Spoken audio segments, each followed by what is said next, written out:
Hello, everyone. Happy Saturday. My name is Gina Guerrieri. I have been a supporter of Tripura for, I think, 2 decades now. And I have also been studying with Dr. Pillai for about the same time. And today I'm going to tell you a little bit about some of our programs that are happening in India. And of course, you'll have the opportunity to post some questions, anything you like. We'll have a nice little conversation today about helping others. First, I'd like to acknowledge and send my heartfelt prayers to the suffering that is happening in India. And I hope that we can all just take a moment and give our love and compassion to those who are suffering the most throughout India. Of course, coronavirus has impacted the entire planet, yet we see the devastation happening in concentrated areas. So one of the things we're going to talk about today is how you can help out, right? So when I first started studying with Dr. Pillai about 20 years ago, one of the things that really stuck out to me was his immense compassion. So even in the room, right, like when you were just in a community of people, he was like, help each other out. Does he or she need some food or water or drink? When someone comes new into the area we were in, the living room or the seminar room, make sure they have what they need. And this is just, it's the lifeblood of his teachings, to help others. And he teaches that that is actually a path to enlightenment. Love one another unconditionally and you'll be enlightened. Sounds simple, right? It's this core principle that's not always easy to implement, but that's the core of Tripura Foundation, to be able to ease the suffering of others, to be able to implement compassion in action as much as you possibly can in your own life, for yourself and for others, right? Because here's the trick about compassion and taking action and supporting others, being in service. It is going to help other people for sure, but it's going to help you probably even more, right? So that's the trick here. But so of course, one of the things, the core components of Dr. Pillai's teachings is that in order to have more self-development, more personal evolution, more enlightenment, the reciprocation of that energy exchange that happens when you are actively helping other people makes a huge difference. So I'll tell you a little bit about why I love Tripura Foundation. So that was, my beginnings with Dr. Pillai and why and how I became so taken by his teachings is what that core principle that can make a huge difference, and has made a huge difference in my life as well. Now, when I've been to India, because for our, we take trips, we take folks to India for trips. We have a company there. I've been there a lot, many more than I can count, and have experienced these hope centers and the children of the hope centers. And when I tell you, it is like walking into a room of joy. Like if you ever thought, what would it be like if I was just inside of a room of pure joy? Like what would that feel like? That is what it's like when you walk into a Hope Center or any location filled with Hope Center children.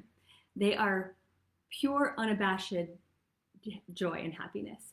And you would think, right, from a Western world, they have so much less than we do. Yet they're so much happier, and it makes you want to learn from them. And one of what I love about them is their gratitude. They are just always full of gratitude, their absolute joy, regardless of their circumstances, because when they maybe have experienced suffering in their home or their village, or they're extremely poor, right? They live in poverty. They don't always have full outfits to wear. They don't always have meals, right? So you just think about that for a moment in terms of the poverty. Yet they're able to bring their state of mind to this happiness, this joy, this gratitude for anything that they receive. And so when you give them an environment to receive so much more. The gratitude is just off the charts. So here's the Hope Centers. We create them in rural areas, village areas, very poor, poverty-stricken areas where parents are working in the field, or maybe one or more is an alcoholic or not available. And these children would be in that cycle. They too would grow up, probably not get more education than just a few years, start working in the fields, and that would be their life. And maybe they would then become alcoholics or fall victim to some other addiction. Hope Centers break that cycle. What we've done is created a place, a physical place for these children to go to after school. And it helps them to think differently, think that they can have more. All of a sudden, these kids from villages are like, wait a minute, I could be a politician, or I could be a doctor, or I could go to college, like I could go to school. I could have a different type of life. This is something that's not been introduced to them before. So we think that it might be a simple concept, but to a child who has never had a different thought from going into the same thing that their parents have in their whole villages, it is a tremendous disruption in their pattern or their karma. So this is what we give them. We literally give them hope, right? And not just hope, but the tools that they'll need to live that life. Some computer training, some yoga, like making sure they're using their bodies and being healthy, a healthy snack, because a lot of them are eating rice or nothing nutritious. We give them a healthy snack. We give them phonemic intelligence to help empower their new brain, the new thoughts that they're thinking, to have them be able to perpetuate those into years to come. So this is a little bit about what the Hope Centers do and why I love them so much, to be able to take these children who would have had futures that are just predestined, disrupt that destiny, create something new, inspiring, something that helps them feel inspired, hopeful, and then the tools that they'll need to actually follow through on that path. Here's the other thing that I love is that the Hope Center children help the elderly program. I'm really touched by the elderly program because if you see pictures of some of these folks, they've had a hard life. Think about the folks that I just talked about working in the fields. They've been doing this their whole life, right? Decades. And now their body's pretty broken down, right? This is what they did. They contributed back, and now they are not able to work. And so sometimes their family has abandoned them because they can't afford to take care of them any longer. And now, after they've worked their best they can their whole life, they've been abandoned. And what we do is provide them with hygienic products, being able to wash themselves, brush their teeth, things that they wouldn't have normally been able to do. The Hope children are able to support them and give them some upliftment. So it's a really beautiful synergy that's been created. And I personally, what I do when my donations to Tripura Foundation is I pick the different categories, and I give a certain amount per month to each one of them, so that I know the elderly are taken care of. I know the Hope Centers are being taken care of.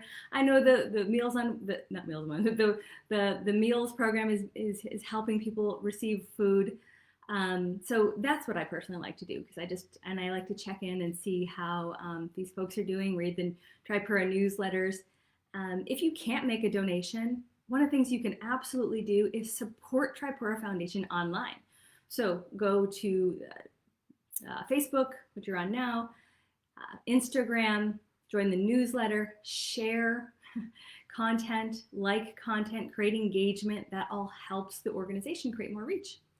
So share stories, things like that. So ways that you can help, even if you're not able to donate financially. But we have lots of people who give $10, right? $10 a month. You're never going to miss it, right? And it's 2 Starbucks trips, and that helps somebody. It helps something. It helps to perpetuate the compassion that Dr. Pillai believes so much in, and helps us too, right? But I encourage you to give what you can and support Tripura as well, and as often as you are able. So what else did I want to talk about? If there's any questions or comments, please post them. Just checking my notes here, guys. Yeah, I think I covered most of what I wanted to talk about. If there's any questions that you have, come to our channels, post there. Like I said, make sure you're sharing, enabling these great messages of Tripura Foundation of Dr. Pillai to get to more people. That's something you can definitely do, which doesn't cost anything except for maybe a minute of your time. One of the things I often encourage folks is if you have benefited at all from any of Dr. Pillai's teachings, and I'm talking about the free teachings. Let's say you've been on his Facebook, his Instagram, his YouTube channels for Pillai Center, and you've received a nugget, right? You've received some sort of empowerment. He has tons of of free content, free meditations, anything that you've ever received. Your way of giving back, Dr. Pillai doesn't accept gifts.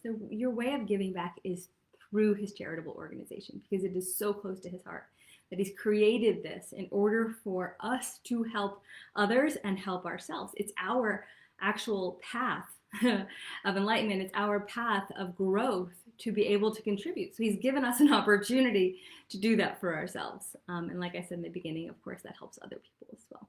So it has been fun being here with you today, and I hope everyone has a wonderful weekend. Again, if you have any questions or comments, hey Armand, please post them.